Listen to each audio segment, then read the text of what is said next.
Welcome back to Fitness or Fiction. Today, we're continuing our conversation on Jordan Peterson's book, 12 Rules for Life. For us, it's a conversation about bettering yourself. We're going over 4 topics today, and if you're lucky, we might talk about Curtis's biceps. So, Master Curtis, what is our 5th topic? Well, Maester Eric, we are on rule number 5, and this rule is actually one that I find a little bit comical in certain realms. It's don't let your children do anything that makes you dislike them. So yeah, specifically for you parents out there, but I think it probably translates to animal parents as well. Right? That's fair. I think that this actually translates to anybody in your kind of familial circle. Okay. If you're responsible for them, it makes more sense, obviously, but even in your familial circle, if you're going to let your siblings do something that makes you dislike them, it's probably a bad idea. It sounds like general boundaries, like setting general boundaries so relationships don't get tanked.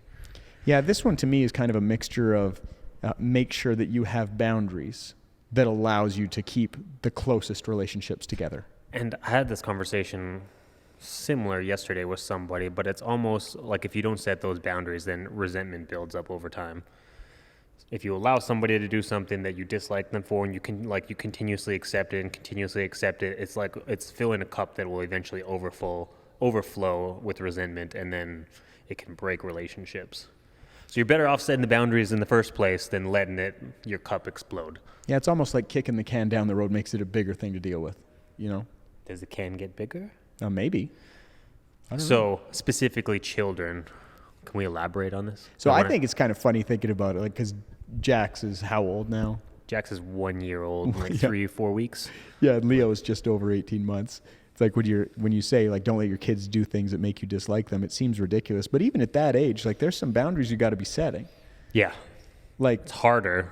there's a lot of stuff that Leo does that it's like, if I let him get away with that, that would build up. Yeah, a 1-year-old or a 2-year-old, it's harder to set those boundaries for sure. But Well, and they don't really understand, but it's still like, well, like, for example, like, a kid that age, all 3 of our little boys went through a phase where they start realizing they can hit you. yeah. And it's like between 18 months and 2 years, which is right where Leo's at, and he'll like grab a hockey stick and cuff me in the face with it. And like, you're not going to get mad at the baby, but at the same time, you take it away post haste, and you're like, I'm not going to let you hit me. Yeah. Right? Most people, I think the adequate response would be a little bit of frustration with that too. You just got decked in the face with a hockey stick. Yeah. Well, it's not too egregious at that age. You know, they don't have too much stank on it. Yeah. But, you know, even at that age, it seems funny, but it's like, and he might not internalize it the first time. He doesn't really get it. He kind of understands stuff. But like, when you extrapolate that to like Lucas's age at 5 years old, imagine that you felt like your own kid was annoying. Yeah. Like, there would be so many emotions that would come along with that. And I would rather be more on top of things than less on top of things when it comes to behavior with my kids. Because I don't want to get to a point where it's like, well, I really don't like spending time with them. Yeah. I've never felt that way. I don't want to ever feel that way. And like, on top of that, there's like this extra piece to it for me where it's like, well, for your own relationship, fine. But you're going to identify things like that with your kids before they go out in the world. So like I told you last time, watching my kids get in line for school, especially when they're going into kindergarten and grade 1 and preschool, like they're just new into school, and you know all of the cool things about that kid. They're so amazing in so many different ways. They still have this kind of innocence about them, and you've spent so much time building them up. You just hope that people are going to kind of cherish them and treat them like they matter, you know? You don't want them to be mean. So you watch them in the lineup, and it's just like this weird moment of anxiety as a parent. But the other end of that is like, you're teaching your kid how to orient themselves in the world with their peers, which is important. But you're also teaching them how to orient themselves in the world so that other parents and adults can see the qualities that you see. Yeah. So like, for me, this also kind of stretches out as, if you allow your kid to get away with that, they might not be able to orient themselves with other adults. And if other adults find them annoying, imagine getting into a scenario where a kid's teacher just could not stand them. They thought they were the bad kid, and they thought they were annoying. They thought they were whatever, right? Imagine that scenario, how hard that would be. Even if the teacher was doing their best not to treat them as though they felt that way, they feel that way. Yeah, it translates, like you said, to the peer groups as well. It's not just the teachers. Like if your kid is like an annoying brat who doesn't know how to share or is very selfish or has like traits that were not set as boundaries previous to going to school or going to work with their peer group, they're not going to make friends that quickly or that easily, or they're going to get treated a different way. And do you think it would be safe to say that a lot of orienting yourself with other people in the world is a matter of seeing that the whole world doesn't revolve around you? Yeah. So I think that this is a fair thing to say, because if you have a hard time dealing with that behavior and the way that it makes you look at your child, you have all that love and care behind you, presumably, if you're their parent. Like, I know that's true for me and for you and for most of the people that I know. But if you have this extra duty of care as far as like love and respect and like this overall cherishing of this kid, and you see that that's something that makes it hard for you to deal with them, imagine somebody that didn't have the prerequisite love that you have in your heart for them. Yeah. Like I just think that that's setting the kid up for a real stark change, kind of like that when you're setting them loose into the world to go into school and stuff. You're exposing them to a potentially challenging scenario, because a lot of those other kids, they're not going to cherish them like that. They're going to rip on them for certain things, and maybe it'll be in a good-spirited way, but in grade 1 and 2, you don't know. I have an example, but mine is with a pet. Do you have an example with one of the boys? You obviously had triple the experience I have. An example of somebody being hard on them? No, of a boundary that you had to set with the boys that kind of like... So one thing that I have a hard time with the kids is when they interrupt. Like when they interrupt other people, like what they're saying or doing doesn't matter. I have a hard time with that. Like I find it very hard to just be okay with that. And, you know, particularly with Will, he's a talker, and he always has been. He was the most advanced talker of the three of them. He started talking early, and he enunciated really well, which is awesome for him. The slight outcome from that also, though, is because he is such a talker, and he's like his dad. He's very extroverted. Lucas was not as early of a talker, and he also didn't need to be, because Will would say everything and then some.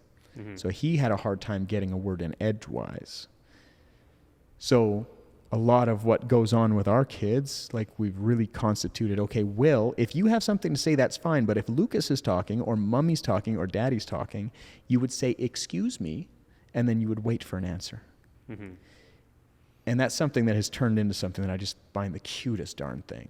Like, I think I've seen that in person, swimming or wherever we've been, but 100% I see what you're saying. Yeah, so he's like, excuse me, and all of a sudden it's something that I really appreciate about him and I can recognize him for. But for a while there, it was hard to get Lucas talking because the airways were full. Yeah. So, but, you know, as we got that, and I'm not saying it's perfect, still happens. Yeah. But, like, it turned this thing that was like, it was starting to get to be a frustration because I felt like it was holding Lucas back, and not necessarily Will's fault. He's just a little kid, right? But it turned from this thing that was starting to get to be like, oh, here's a problem, into something that's like, I've had a few people approach me and be like, I just love how he says, excuse me. Yeah, the boundary was set. That doesn't mean it's like firm in the line and he's no longer does it, but there's a little bit of a solution or a little bit of a push-pull. Well, and the days where we're winning at that one, it really does feel great, and it gives me more respect for him because of where he's come. Yeah. Right? So that would be an example that I would give him. I have two, quick one with the dog and quick one with the boy. Okay, which one you want first? Well, I want the dog. I want the best one last, which is probably going to be the boy. So the dog, my dog is a Bernese Mountain Dog. He's like a 100-pound monster, but he's a big baby, and he's a slug. Like, he's just like, whoa, whoa, whoa, whoa, whoa, whoa, whoa, whoa, when you take him for walks. He's the only dog. Eeyore. Yeah, he's the only dog I've ever walked that drags behind. Like, most dogs want to be out in front doing stuff. Cobra's constantly behind. If I have like a great amount of patience and I've been having a pretty chill day, I can kind of just stop and, breathe in the air and look at the stars or look at the clouds, whatever, and just relax. But if I'm a little bit snappy, gotta go, like, come on, buddy, we gotta make this happen, and he's dragging, I will just pull him. My command to make him to heel is called walk nice. I'll do like, Koba, walk nice. And that command will come out much faster, and he'll have to walk nice if he's dragging way, way too much. And I try to make sure I kick that command into gear before I get frustrated, because if I don't have the personal awareness that he's starting to irritate me because he's dragging so much, then I'm more likely to be upset with him. Whereas if I can be like, oh man, I have low patience today. Koba, walk nice, come on, let's go. And then he's heeled beside me and he's locked in for the rest of the walk. That's a quick boundary that maybe he's not fully aware of because he just drags so much he doesn't understand. But it's something I had to do for myself to not dislike him on those walks and give him a hard time because he's just being a dog doing stuff, and I have to be aware of my emotions. Well, I think that goes hand in hand. Just so you know, from now on, I'm going to tell you to walk nice. You want me to heel? Eric, walk nice. Yeah, Koba, walk nice. The other one is Jackson. I don't even know if this is a boundary I set with Jax, but because he's only 1 year old, he's still figuring out a lot of stuff. There's a lot of development going on with him. But one thing that he drives me crazy with is he really loves daddy, and he wants to be picked up with daddy all the time. And I'll pick him up as much as I possibly can. But when he wants to be picked up, he'll run up to me and start slapping my legs and screaming at me and like just kind of moaning, droning, screaming. And I'm like, oh man, it's sensory overload for me because he's like, blah. So I really, over the past like week or two, I've really droned on him that I want him to say, Dada, up. And I really focus with him on that over like, let's say, last 1 week or two. And definitely in the last like 3 days, he doesn't say up, but he says, Yeah, he's not getting the puh yet. But now it's a very direct communication line. If he runs up to me and like slaps my legs and looks up at me, I'll be like, what you want, Jackson? He'll be like, up. Yeah. And I'm like, oh, you want up? Okay, I got you, buddy. And I'll scoop him up. And just like clarifying that, because he's in a state where he's able to start clarifying those communications, nipping it in the bud and spending that extra time with him really made a difference for our relationship. Yeah, so the interesting thing about boundaries is typically when you need to set a boundary, things get worse. Yeah, it's a little bit more work. Yeah, well, and worse can even be like, I need to have this conversation with the kid. Like, hey, listen, don't do that. Or I'm confronting something with myself. Like, I feel annoyed when you do that. That doesn't always feel good. Self-awareness. Like, as a parent, sometimes when you're feeling that way, it's like, you're almost self-loathing that you even feel that way, right? Yeah. But outside of the parenting conversation, before I met my wife, I was in a relationship that wasn't going that well. It was a person I had known ever since I was a kid, but things weren't going very good. And it was one of these things that I went and saw a friend of mine who's a counselor, and we did a few sessions, and he's like, I need you to read this book. And it was Boundaries by Henry Cloud. And the start of that book starts with a day in the life with a person with no boundaries. And it was the day in my life. But the weird thing about it was, like, this relationship was essentially over at that point. And I hadn't ended it yet, but I was kind of coming to the understanding that it just wasn't going to work for either one of us. Mm-hmm. And for me, it was a really important thing for me to go through before me and Sarah had connected, because had we run into each other again, because I hadn't seen her since high school, but had we run into each other again previous to that, and I still had the boundaries issues, which P.S., recovering from not having enough boundaries is kind of like, that's always there. You got to manage it still. But had I not been self-aware and gone through that and whatever, I'm afraid that I would have wrecked that relationship. But the most challenging thing was to look back and be like, this is not all her fault. Like this. Yeah, it's your fault because like not at the all end, your fault. But no, at the end of the day, you could make that contention for sure, because it's like, well, those things that she's doing technically aren't wrong. I just don't appreciate them, and it ended up making me dislike her. Yeah, which is crazy because we'd been friends for our whole life, right?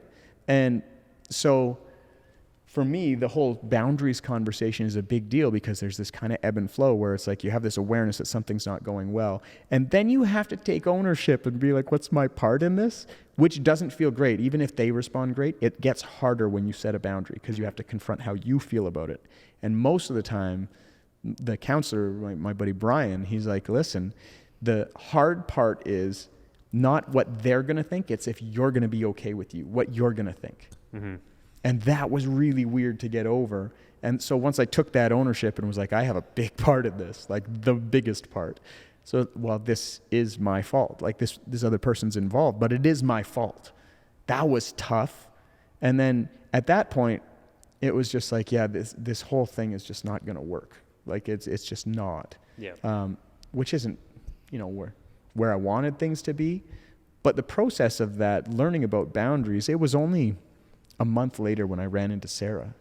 And I hadn't seen her for years. And I ran into her and I was like, oh man, I remember Sarah, right?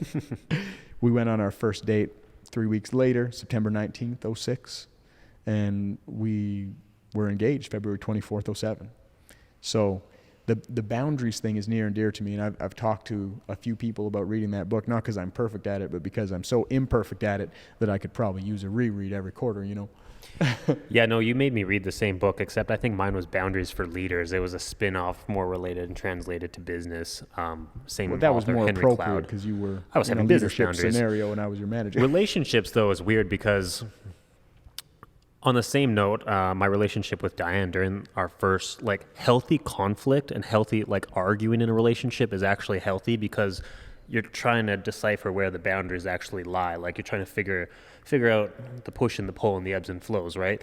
And Diane, when we first started dating, hadn't been in many relationships, if any, at that time, and she was not very used to that conflict, right? And in her family, in an Asian household, you don't really talk back to authority. And in conflict between me and her, she would just shut down, and I had to actually talk to her because it was weird for me because I would we'd start trying to set boundaries and we'd be in a little bit of an argument and she would just shut down, and I'm like, whoa, you actually need to fight me a little bit because if you let me run over you, I will continue to because you've just given me a free pass, and then the relationship's going to go to trash because you're going to resent me for it afterwards, and we're going to be toast in a couple years. So it was a weird thing for her anyways that I'm like Too much harmony is not a good thing. come on, fight me. Well, it's weird that way, right? It's like, well, but if there's no contention ever, if there's no friction ever, then there's no reality. Mm-hmm. Reality isn't perfect. They lived happily ever after. Okay. That's not a thing, yeah. Right? But there's some research out there about divorces, right? And divorces eye rolling is a very bad thing, because it shows contempt for that person, right, or disrespect. Yeah. But it's very correlated with divorce. But there's this study, I don't remember the exact data, but it was for X amount of interactions, how many of them were positive and how many of them were not positive. And it was if below a certain amount of them were positive, meaning they were negative interactions, right, it correlated really well with divorce. But on the other end of it, there was this really surprising thing where if over a certain threshold were positive, meaning there was no negatives or too little, it also correlated with divorce, which is really interesting because then you have to question, are they dealing with their stuff or is it going under the rug? Mm-hmm. And then that resentment thing or a lot of other emotions, right, is going to build. But that was a really weird thing when I looked at that one, and I'm like, okay, so too many negative interactions is going to lead to divorce, but a lack of negative interaction. And negative interaction means just not positive, right? So I know that every conversation that I have with Sarah is not sunshine and roses. Sometimes we're working through some stuff and we need to.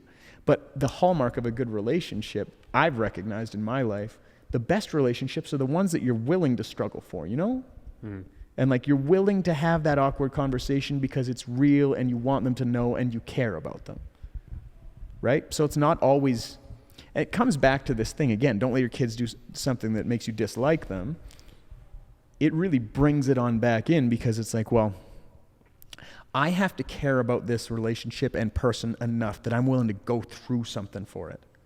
And that pulls back in the whole concept of being a person involves suffering. We've talked about this in relation to exercise often. Your ability to suffer and go through discomfort is a very important thing. And that really does apply to real relationships. Your ability to look at that and be willing to take that on your shoulders and go through that suffering to get to the good place, that really identifies a good relationship in a lot of ways. Yeah. Training yourself to suffer because suffering is inevitable, as Thanos would say. We're going, yeah. What's our next rule? Make sure that your house is in perfect order before you criticize the world. I don't think they're talking just about your physical house in this situation. There's a few different realms that I think they're discussing. Yeah. I think the figurative realm is a big portion of it, but like that, it comes straight back to the Bible, right? Like, don't criticize somebody for the speck of dust in their eye when you've got a plank hanging out of yours. Mm-hmm. You know, it's kind of the same concept in some ways, but it's a really hard one. This is a hard one because it's so easy to criticize. Yeah. Like, that's one that I struggle with. When I see something wrong, it's easy to point out because I see it. I notice it, right?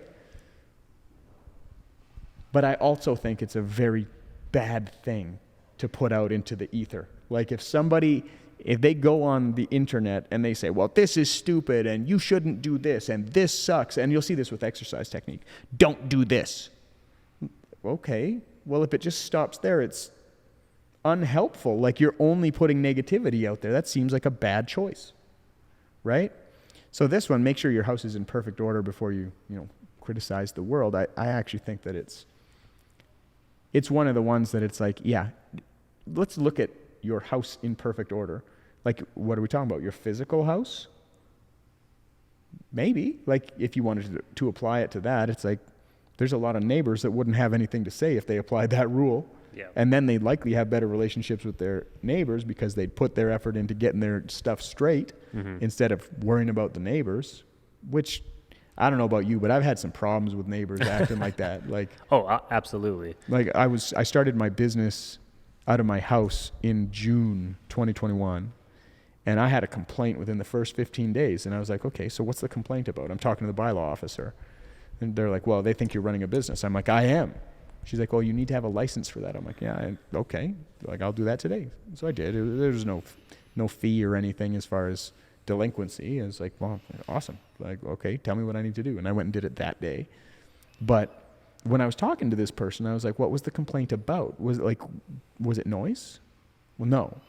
Okay, was it traffic? Because I've only seen like 2 people a day and it's midday when everyone's working. No, it wasn't that.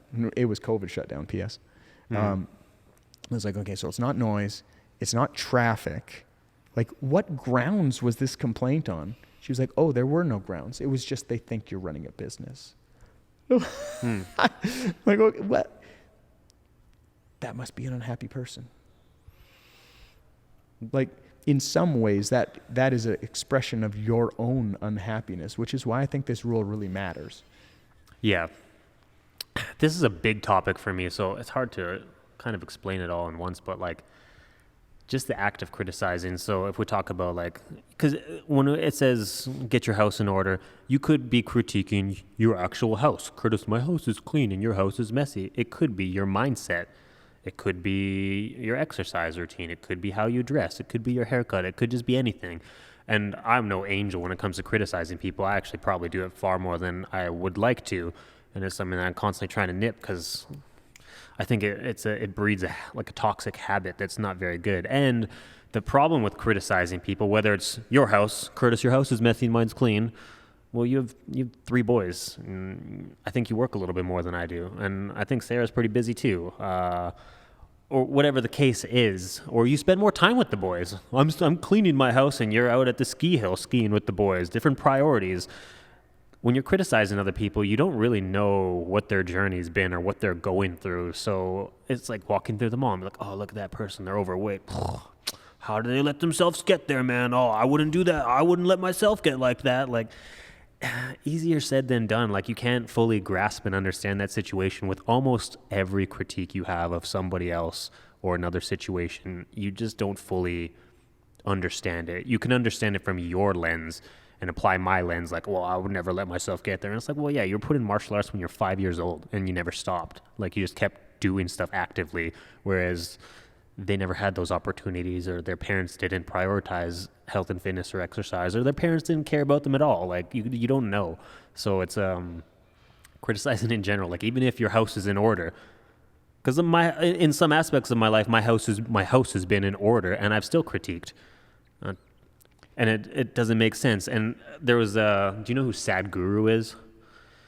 He's some guru on YouTube. He says some pretty wise stuff. I think he's an interesting character, but he's like, if you're comparing yourself to situations like that, like if I'm walking through the mall and I'm like, look at me, I'm in fantastic shape, and there's an obese person going there, like, am I comparing to make myself feel better, or like to be like, oh, look how good I'm doing, oh la la la? He's like, that's sickness, not health, because I need to have that comparison to make myself feel good.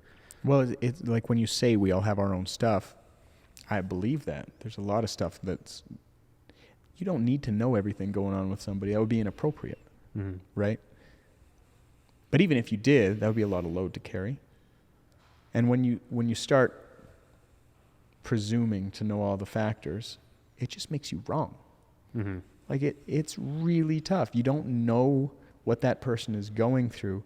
And outside of that, maybe you need to put a little more attention on yourself, you know? And I'm not saying that as like, well, you like pointing a finger at somebody. I'm saying this is something that I am very committed to working through myself. Like I want it to be, like when we talked about fitness or fiction, we talked immediately about like we want to be a positive voice. We don't want to be ripping other people down. We'll talk about topics that we disagree with, but not in a way where we're trying to rip stuff down, to give the whole picture, positivity first, right? Mm-hmm. That's something that I'd really like to be applying more and more. And like I had a client one time that I was saying, man, you know, I was out with my son and saw like, you know, somebody just left their cart and whatever. So I went and I kind of put it back and whatever. And like, can you believe people do that? And she's like, hey, listen, I like that you did that, but the attitude you did that with wasn't good. And I was like, what are you talking about? She's like, well, do you want to show your kid that you're annoyed with that person, or do you want to show them that you're part of the solution? Yeah. Because when you act annoyed with that person, maybe not all they're going to see, but it's a big portion. It's a highlight, and are you doing that because you're mad at a person, or are you doing that because you're trying to love on a person? And I would make that choice very clearly. And I was like, oh man, like talk about putting it on. Like, yeah, that's a weird one too, because I've definitely done that myself, being like, oh man, like I'm in Costco, who left their shopping cart in the middle? The cart returns right there. Yeah. I'll go do it because I'm a hero. Oh man, yeah. It's and like, then the negative just outshines the positive aspect you're trying to do, because well, and like ripping on the person that's in less good a shape or something like this, it's like that is not a display of health.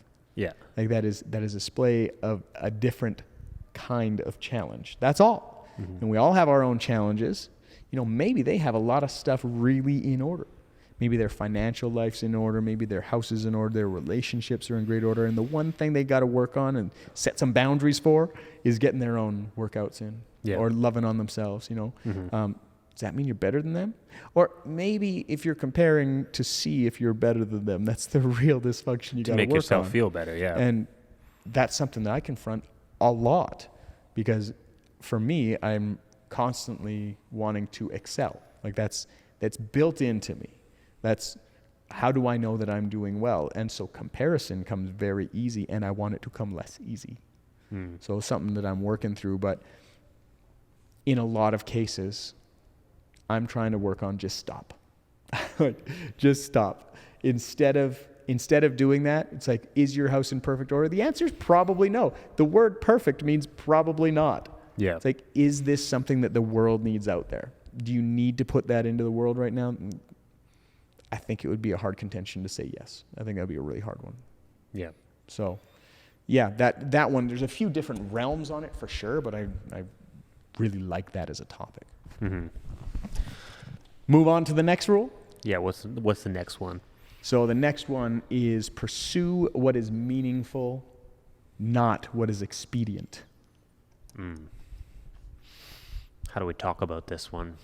Well, so let's get the word expedient out of the way first. Super fast and easy. Yeah, so expediency is something that's like available, can be easy, and in a lot of times kind of insinuates that it's maybe not the best thing, but it's there. McDonald's. Hey, Ronald something like and that. me.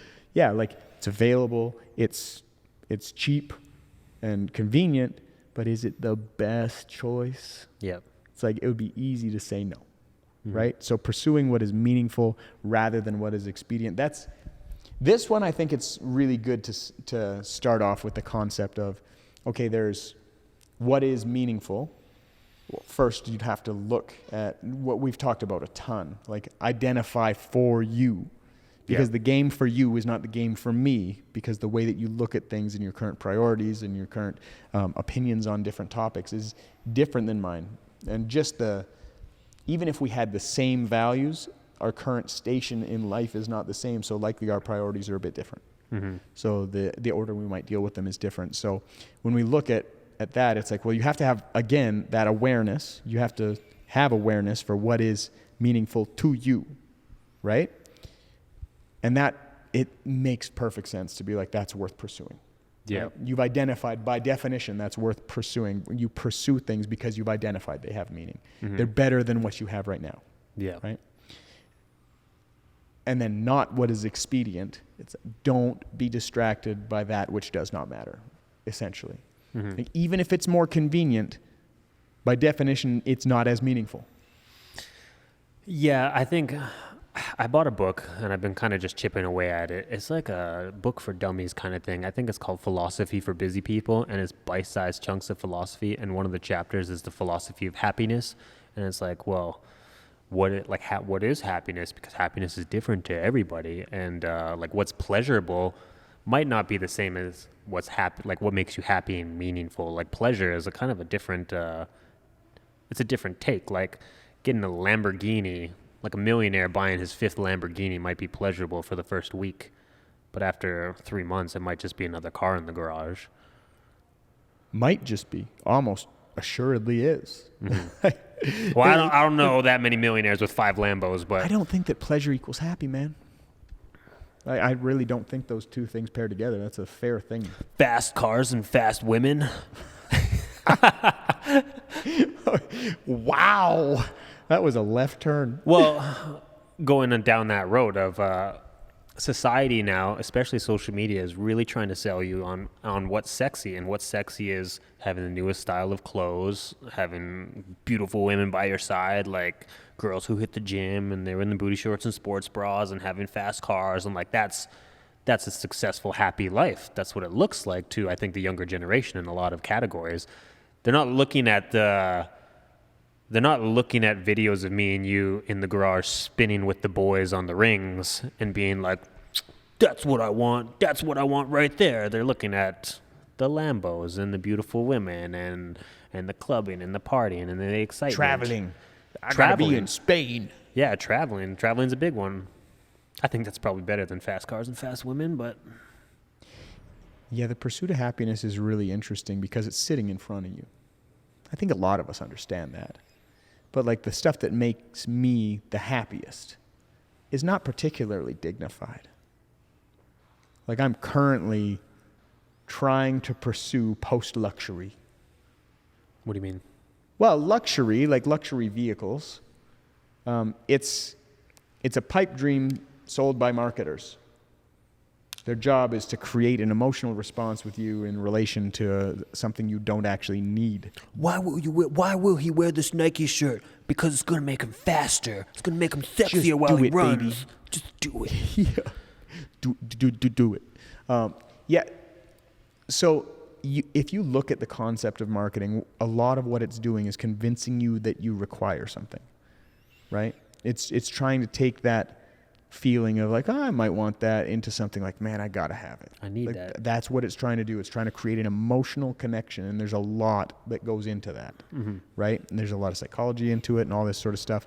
But it's all the Matrix. At the end of the day, it's the Matrix. It's like, rewatch Fight Club. I'm buying a bunch of crap that I don't need to impress people I don't like. That was a very moving movie because of that. But for me, when I look at luxury vehicles, I'm like, listen, my car is fast. Like it cost me like $7,000. It's an SRT4, a Caliber. Nobody likes Dodge Calibers. That's why it was so cheap. Mm-hmm.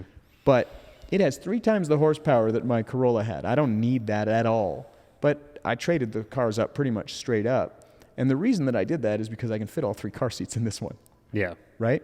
And it has less kilometers on it. Now it's a Dodge, so it'll probably balance out. But when I came across this concept of post-luxury, it's like, okay, so what are you giving up for that luxury thing that you actually don't require? Do I want to do that myself? And even more so, being a parent, I think there's a larger duty of care. Do I want to show my kids that I need to do that? Like, do I want to drive home to them that they should buy into that narrative? Mm-hmm. And the answer to all that is no. And like the whole, do we need a bigger house? Right? We have a tenant in our basement. We always have. We like doing that.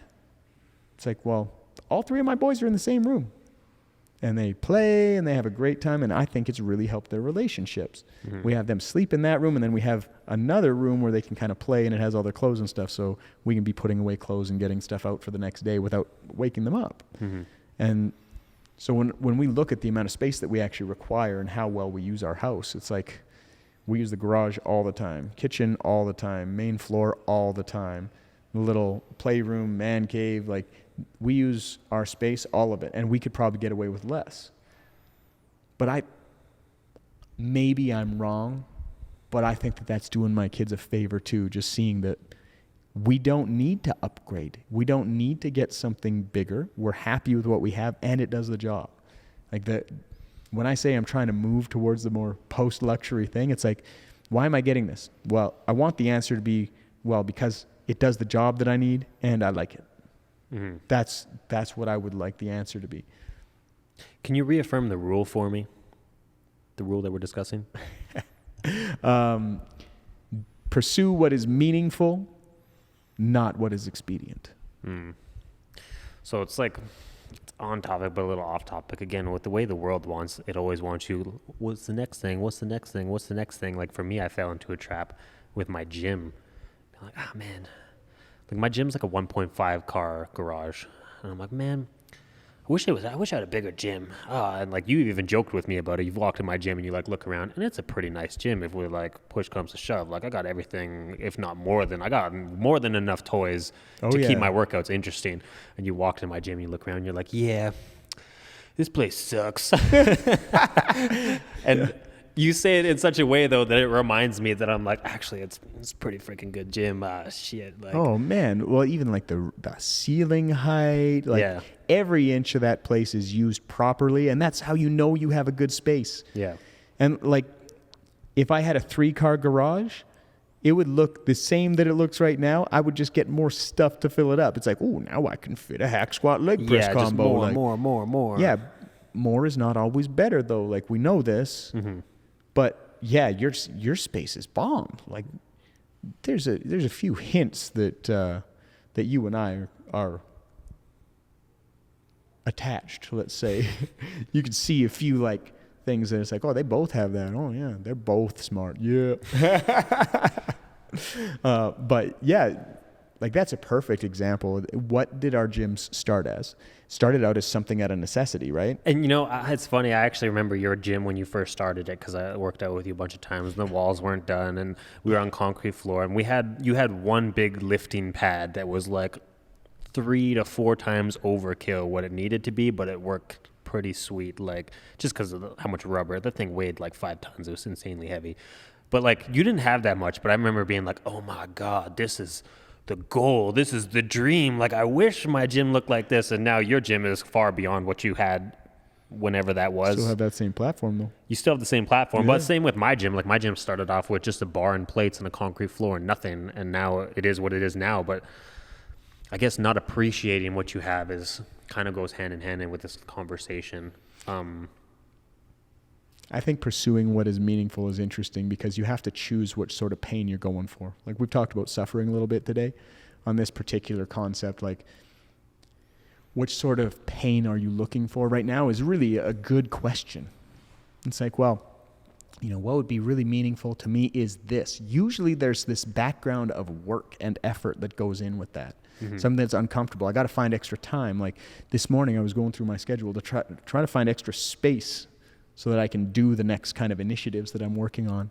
And it was like this, man, I need to find more productivity here. I'm going to kind of push these. I'm going to make this schedule like this. Then I've created an extra hour and a half. And that'll make my days a little bit crazier, but it opens up my evenings. So I'm doing less in the evening, right? Yeah. So pursuing what's meaningful, it's like time with my family where I'm not stressed out about work. That's probably a good thing, right? And it's been that way since I went on my own. But as I see it build a little bit more, it's like I gotta come back to that base level of what is meaningful and important to me. So what's our last rule? Our last rule: do not lie. Tell the truth, or at least don't lie. Tell the truth, or at least don't lie. Yeah. That's like, what is it, the golden rule? No, that's not the golden rule. The golden rule is treat other people as you would want to be treated. Yeah, if you don't have anything nice to say, don't say anything at all. Yeah, it's one of those. Okay, Mom. This is something that means more to me as I get older. Like I just find that it makes life more simple. And as you keep adding things to life, like more stuff to look after and more things going on, more factors, more stress, I really value simplicity. So like this morning, I had a session and I couldn't get to my next session on time. And I just told the client, I was like, listen, man, I overbooked. I thought I'd have time to get here. I didn't. My fault. I'll finish out the session for free and the next one's on me as well for the inconvenience. Yeah. But like, you're just like, yeah, okay, I get it. I could have come up with a big excuse. You didn't call him like, oh man, I woke up and my shoelaces were tied together and the car was on fire, so I had to put the car out real quick. Yeah, exactly. I think that, so my wife's grandma was a legend of a person. I've talked about her a few times. She passed away at 94. When she realized that she was kind of going to punch her ticket, she had pancreatic cancer. She was a nurse, so she got her diagnosis and she knew how she was feeling and whatever. She was still living alone. Her last Christmas dinner that she ever had, she cooked at her house for her family. And she was just a legend of a woman. She drove her own car to the hospice that she booked and had all of her affairs in order. That's wild. Like just a wild lady. She resolved bulge discs at 92. Like just wild. She would not lie at all. She might not say something. Yeah. But like she would either tell you the truth or just not say anything. And like I've heard people say before, I've never seen people get away with anything. I don't know how true that is, but I don't think it's far from false. Like every time that you do something like that, you're going down a certain road that I don't think ends anywhere good. I think that we all know that, and I think we all feel that way to a certain level. But even if the road you're going down is that you can't really tell what's true anymore, like that's one of the reasons that I like to be overly true. Like just tell the whole truth, even if it's awkward. And the reason that I do that is there's no other story to remember. And like that's a weird way of putting it. Yeah, like because when you lie, you're creating a false narrative, and you kind of have to remember to stick to that narrative. And depending on how many people you include in that narrative, you got to all make sure that your story is straight. It's another This branch. is what happened, everybody. This is what happened. Yeah. Everyone remember. And if you screw it up, then the whole house of cards comes falling down. There's a certain sort of feeling with that, though. Like there's a certain sort of tension. Like I don't even like to omit things. Like a lie of omission. You ever hear that? There's a lie of commission, meaning you actually lied, and there's a lie of omission. It's like you can mislead somebody by not giving them something. The full story, yeah. Yeah, even if it's something that you've been asked not to tell. I don't like doing that. I actually hate that now. I've had people come up to me, like within this last year, like, yo, Curtis, I got to tell you something, but you can't tell Sarah. They're like, yo, Eric, I need to tell you something, but you can't tell Dan. I'm like, well, don't tell me then. I don't want to hear shit. Keep it to yourself. I'm not coming into this circus of lies and secrets. I only have one answer to that. If you're telling me, my wife's going to know. Yeah. Like, me and her, there's nothing that I wouldn't tell my wife. Yeah. Like, if you think you're going to tell me something and your desire to keep a secret is going to trump my relationship with my wife, Good luck. I'm sorry, you messed up. As I've gotten older, I've come to appreciate just a certain level of directness when it comes to communication and not beating around the bush and not telling lies or white lies, because it just causes drama. But it also goes back to, I think, the first rule we just talked about, where it starts to build resentment. And honestly, for me, I'm 35 now, which makes me feel old, but I feel young. But as soon as I catch somebody in a white lie or a lie of some sort, I'm like, I kind of feel a certain way about them, like going forwards, like, because I just don't do it anymore. Maybe I did when I was younger, but I just don't do it anymore. And if I see somebody lie, I'm like, well, what else could you be lying about? And that absolute unconditional trust, not everybody has my absolute and unconditional trust. And if you break it, that's a hell of a thing to break. Even if it's just a turbulence, it's a space, it's a friction, it's something, right? And it's weird too, because some people, there's two routes about unconditional trust. I don't know what type of person you are, but for me, it has to be something that I kind of have to build up a little bit. Other people I know, they give it right away and then they wait for you to break it. You know what I'm saying? I think with experience, it comes a little bit more. I think younger people are willing to be like, yeah, you know what? You got it. And as you get older, you kind of hold your cards closer to your chest. Mm-hmm. In some ways, I really respect the people that are like, no, I'll give you my trust. I'm not going to put myself in bad scenarios, but I'll give you my trust until you break it. Mm-hmm. And, you know, for me, I know that I've been criticized before. As a manager, I would give people a shot, even if somebody's like, they didn't deserve it. But I've been surprised a few times, and those are some of my favorite stories. Mm-hmm. It's like, well, why'd you hire that person? It's like, why wouldn't you give them a chance? Like, it's not that I'd give them unconditional trust by any means, but I'd give them more than some people would. And I actually stand by that, because there were a few people that I didn't know how they would go. I wanted to believe they'd do well. I just didn't know if they'd be able to do the job. And they would stand up and they would surprise me time after time.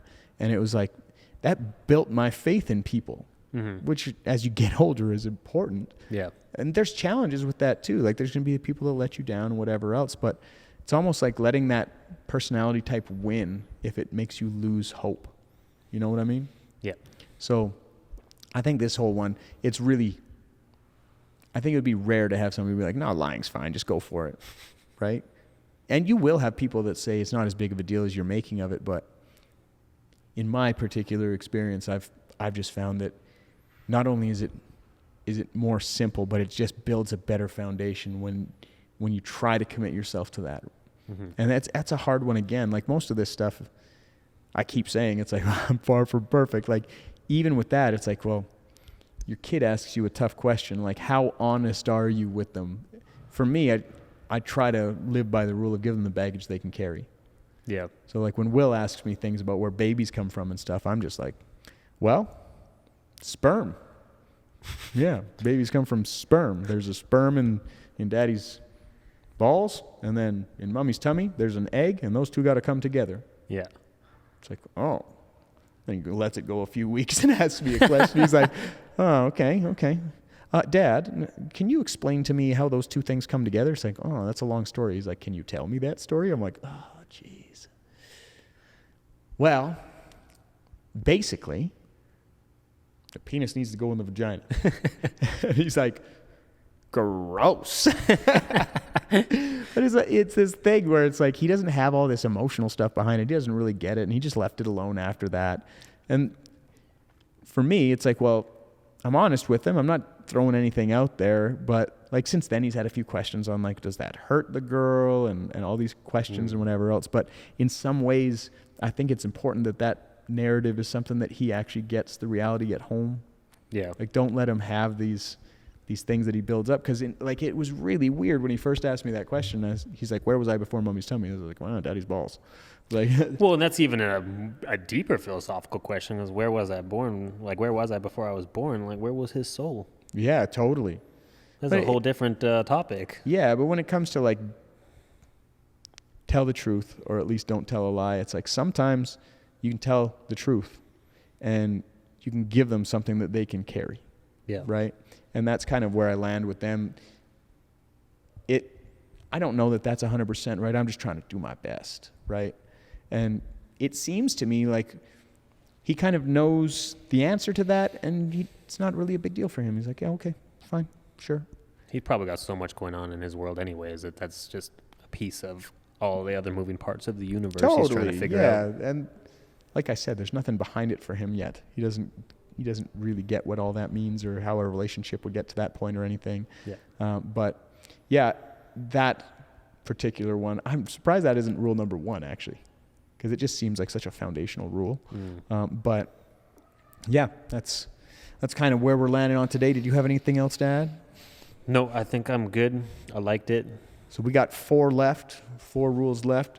We'll catch you next week. If you're still here, the whole like, share, comment, follow, all those things.